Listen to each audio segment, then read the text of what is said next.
కురుక్షేత్ర యుద్ధం ముగిసింది.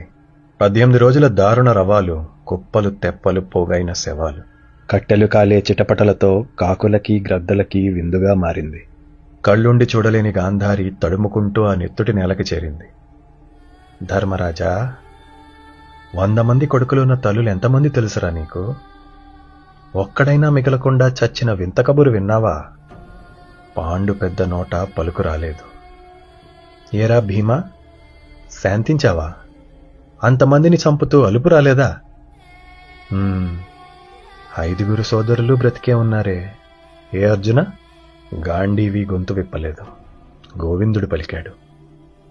అమ్మా, జరిగింది దారుణం. ఆపే ప్రయత్నం శక్తివంచన లేకుండా అందరూ చేశారు. చేశారా కృష్ణయ్య? నువ్వు కూడా చేశావా? కొడుకులంటే మూర్ఖులు, తెలియదు. నువ్వెవరో నాకు తెలీదా? నీ పార్థుడికి ఒక్కొక్కడిని వేలు చూపి మరీ వేటు వేయించావే. ఈ యుద్ధం ఆపటం నీకు చేత కాదా? అది నన్ను నమ్మమంటున్నావా? నమ్ముతా. సరే, ఇప్పుడు నా లోపల ఒక అగ్నిపర్వతమే బ్రద్దలవుతోంది. దాన్నెవరు ఆపుతారు? నా పుత్రశోకం ప్రళయంగా మారుతోంది కృష్ణ. ఎవరు తప్పిస్తారు? శాంతం శాంతం అని శంఖాన్ని పూరించిన ధర్మజుడా, ఒక్కణ్ణి కూడా వదలకుండా పిశాచంలో పీల్చేసిన భీముడా, ఎవరు పడతారు నా శాపాన్ని? చెప్పు కృష్ణ అని ఆదేశించింది. ధర్మరాజు కను రెప్ప సైతం కదపలేదు. వాయుపుత్రుడు ఊపిరి బిగబట్టి నిలిచాడు. అర్జునుడు కృష్ణుడి వెనక్కి దాగాడు. కవలలు భీతితో స్తంభించిపోయారు. తలలు వంచుకుని కళ్ళు మూసుకుని ఉండిపోయారు.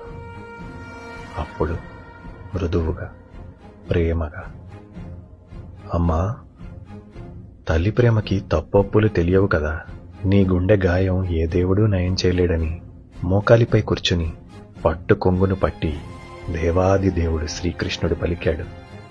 నేను పడతాను నీ శాపాన్ని, నేను భరిస్తాను నీ కోపాన్ని. వాళ్ళనేమనకు తల్లి.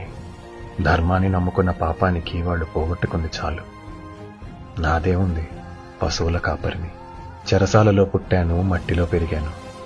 సొంతవారి ప్రేమ కన్నా పగవారి కోపాలేగా నా కథలు. నాకంటూ నేనొక్కడే తల్లి. నన్ను శపించు. ఒకనాడు తల్లి పంతానికి రాజ్యాన్ని వదిలి అడవులకు పోయాడు. ఈ తల్లి శాపానికి ఒంటరిగా లోకాన్నే వదిలాడు. ఎంత గొప్ప విష్ణువైనా అమ్మ మాటకి తల వంచాడు. నమ్ముకున్న వాడి కోసం చివరికి దిక్కులేక ఒంటరిగా మిగిలిన దేవాది దేవుడే దిక్కు నాకు.